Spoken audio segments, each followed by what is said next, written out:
আসসালামু আলাইকুম রহমতুল্লাহি ওবরকাতুহু।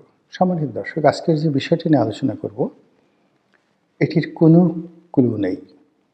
আমার কাছে যদি তথ্য জানতে চান, প্রমাণ চান আমার কাছে, আমি কিছুই দিতে পারবো না। অনেকটা আমরা যে উচ্চ মাধ্যমিক স্তরে যুক্তিবিদ্যা পড়তাম, সেই যুক্তিবিদ্যার আলোকে এখন বর্তমানে যে ঘটনাগুলো ঘটছে, সেই ঘটনা একটার সঙ্গে অন্যটা মিলিয়ে আপনাদের সামনে উপস্থাপন করব। সেই উপস্থাপনের বিষয়গুলো আপনাদের যদি পছন্দ হয় আলহামদুলিল্লাহ, আর পছন্দ না হলে আসসালামু আলাইকুম। বিষয়গুলো কি?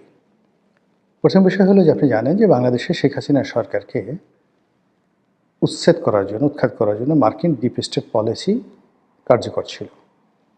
এবং সেই ডিপ স্টেট পলিসির যে এশিয়া বিষয়ক প্রধান ব্যক্তি তিনি ছিলেন মিস্টার ডোনাল্ড লু। ডোনাল্ড লুয়ের সঙ্গে ভারতের যে পররাষ্ট্র উপদেষ্টা, না, নিরাপত্তা উপদেষ্টা মিস্টার অজিত দোভাল, তার বন্ধুত্ব ছিল, দ্বন্দ্ব ছিল, সংঘাত ছিল। বিশেষ করে শেখ হাসিনার বিষয়ে, বাংলাদেশ সরকারের উচ্ছেদের বিষয়ে এখানে মিস্টার ডোনাল্ড এবং অজিত দোভাল তার একটা টাগ অব ওয়ারে ছিল। এবং সেই ওয়ারে শেষ পর্যন্ত ডোনাল্ড লু জয়ী হয়েছেন, অজিত দোভাল পরাজিত হয়েছেন। কিন্তু ঘটনার পর যেটি হয়েছে সেটি হলো মার্কিন যুক্তরাষ্ট্রের সরকারের পতন হয়েছে। মানে ডেমোক্র্যাট সরকারদের পতন হয়েছে এবং মিস্টার জো বাইডেনের পরিবর্তে মিস্টার ডোনাল্ড ট্রাম্প ক্ষমতা আসছেন। তো তিনি ক্ষমতা এসে প্রথম যে কাজটি করেছেন, মিস্টার ডোনাল্ড লুকে তিনি চাকরি থেকে বাদ দিয়ে দিয়েছেন। আর ডোনাল্ড ট্রুয়ের যে দক্ষিণ হস্ত মিস্টার পিটার ডি হাস, তাকে তিনি চাকরিচ্যুত করেছেন। চাকরিচ্যুত করে তিনি যে কাজটি করেছেন সেটি হলো যে এই যে ডিপ স্টেট পলিসি, অর্থাৎ গোপনে গোপনে অন্য রাষ্ট্রের সরকার পরিবর্তন করার জন্য মার্কিন সরকারের যে বিনিয়োগ, এই প্রকল্পটি তিনি বন্ধ করে দিয়েছেন। এর বাইরে ইউএসএইড, তাদের যে প্রতিষ্ঠান রয়েছে, সেই প্রতিষ্ঠানের মাধ্যমে তারা যে সকল এনজিওদেরকে সারা দুনিয়াব্যাপী সাহায্য দেন, সেই সাহায্যগুলোর মধ্যে মানবিক সাহায্য, খাদ্য সাহায্য, এই দুটো প্রকল্প ছাড়া বাকি সবগুলো বন্ধ করে দিয়েছেন, যেন এনজিওরা এই বিদেশি টাকা দিয়ে বিভিন্ন জায়গাতে বিভিন্ন গ্রুপ তৈরি করে তারা যেন সরকারের বিরুদ্ধে খেলাধুলা করতে না পারে। এটা ছিল ডোনাল্ড ট্রাম্পের প্রাথমিক বিজয়, বা তার বিজয় পরবর্তী যে সিদ্ধান্ত। তো সেই সিদ্ধান্ত যেটা হলো যে শেখ হাসিনার পতনের পর যে সরকারটি, সেই সরকারটি আসলে আমেরিকার যে ক্ষমতাসীন সরকার, তাদের সহযোগিতা তারা পেল না। কিন্তু তাদের সহযোগিতা না পাওয়ার পরেও আমেরিকা এমন একটা রাষ্ট্র, যে রাষ্ট্রের সরকারের উপরে সেখানকার সংবাদপত্র, সেখানকার এনজিও, সেখানকার সিভিল সোসাইটি, এমনকি বিভিন্ন ধর্মযাজক, এমনকি বন্ধু রাষ্ট্র, তারা অত্যন্ত প্রভাব বিস্তার করে থাকে। ফলে ওই যে ডিপ স্টেট পলিসিটি বাংলাদেশের ব্যাপারে কাজ করেছিল, যে গ্রুপটি, এই গ্রুপটি তারা কিন্তু নির্বিষ হয়ে যায়নি, নিশ্চিহ্ন হয়ে যায়নি। শেখ হাসিনার পতনের পর যেভাবে বাংলাদেশ থেকে আওয়ামী লীগের লোকজন পালিয়ে গেছে, ডোনাল্ড ট্রাম্পের বিজয়ের পরে তার যারা প্রতিপক্ষ ছিল তারা কিন্তু পালাননি, বরং অনেকে বাইডেন সরকারের আমলে যে ক্ষমতা ছিল তার চেয়ে অনেক অনেক বেশি ক্ষমতার মালিক তারা হয়ে গেছে। এবং যখন তৃতীয় বিশ্বে এরকম কোনো দুর্ঘটনা তারা ঘটায় ডিপ স্টেটের মাধ্যমে, তো সেই ঘটনার সাথে অয়েল কোম্পানি থাকে, তেল গ্যাস কোম্পানি থাকে, তারপরে শেষে সেই কোম্পানিগুলোর সাথে এনজিও থাকে, বিভিন্ন মাল্টিন্যাশনাল কোম্পানি, বোয়িংয়ের মতো কোম্পানি থাকে। তো এই কোম্পানিগুলো এখনও আছে এবং তারা ওই যে ডিপ স্টেটে তাদের যে বিনিয়োগগুলো ছিল, সেই বিনিয়োগের মাধ্যমে তারা যে স্বার্থর জন্য কাজ করেছিল, এখানে দুটো স্বার্থ, একটা হলো কর্পোরেট সেক্টরের স্বার্থ, আর একটা স্বার্থ হলো রাষ্ট্রীয় লেভেলের স্বার্থ, পলিসি লেভেলের স্বার্থ। তো কর্পোরেট লেভেলে যে স্বার্থগুলো থাকতে পারে তার মধ্যে হলো মার্কিন বোয়িং কোম্পানি থেকে বিমান কিনতে হবে, মার্কিন যে তেল কোম্পানিগুলো আছে তাদেরকে সমুদ্রে তেল গ্যাস অনুসন্ধান করে সুযোগ দিতে হবে, আমেরিকা থেকে বিভিন্ন কোম্পানি থেকে আপনাকে আমদানি বাড়াতে হবে, আমেরিকান কোম্পানিগুলোর জন্য একটা সুযোগ করে দিতে হবে, ইত্যাদি ইত্যাদি।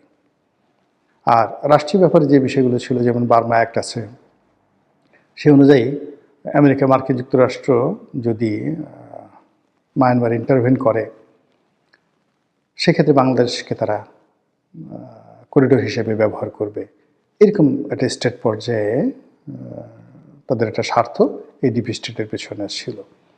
তাহলে এখন চিন্তা করুন যে ডিপ স্টেটের সঙ্গে রাষ্ট্রীয় যে স্বার্থগুলো বিষয় ছিল, সেই স্বার্থের বাইরে প্রাইভেট সেক্টরে 99% স্বার্থ ছিল প্রাইভেট সেক্টরে, সেগুলো কিন্তু আমেরিকাতে এখনও আছে।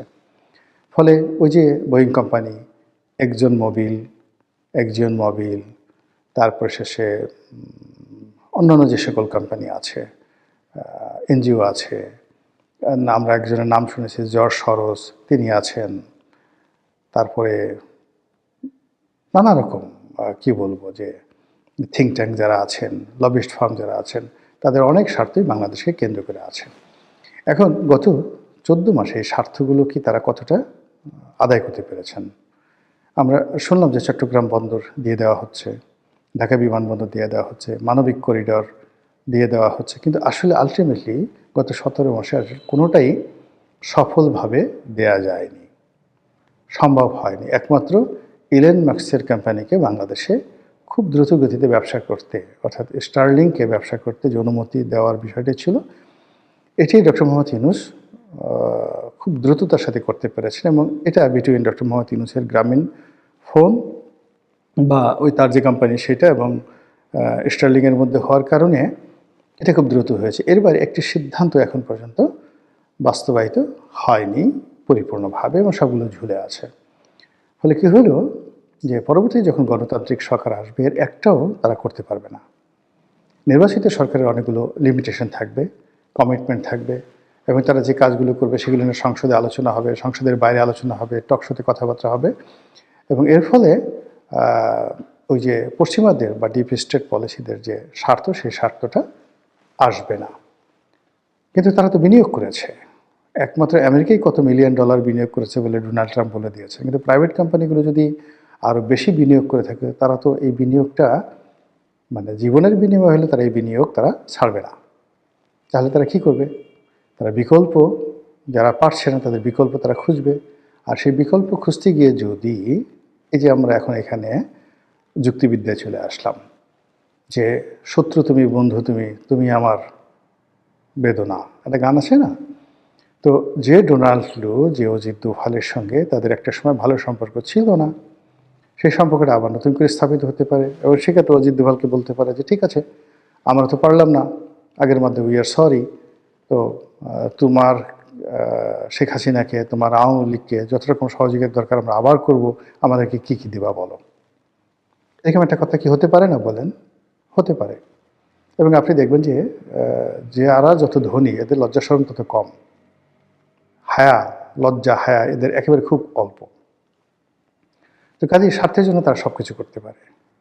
তো সেক্ষেত্রে মিস্টার ডোনাল্ড লুর সঙ্গে যে সকল American company, corporate world, NGO তাদের যোগাযোগ ছিল, এবং যারা টাকা দিয়েছে ডোনাল্ড লুকে এই বাংলাদেশে শেখ হাসিনার উচ্ছেদের জন্য, এখন সেই ডোনাল্ড লুকে আবার তারা যদি নিয়োগ করে যে যাও শিখ হাসিনার পিছনে আবার বিনিয়োগ করো এবং তাকে কীভাবে ঢোকানো যায়, অসম্ভব নয়, খুবই একটা স্বাভাবিক ব্যাপার। দ্বিতীয়ত হলো ওই যে পিটার ডি হাস, তিনি এই সময়টিতে বাংলাদেশে কাজ করছেন একজন মোবিলের হয়ে।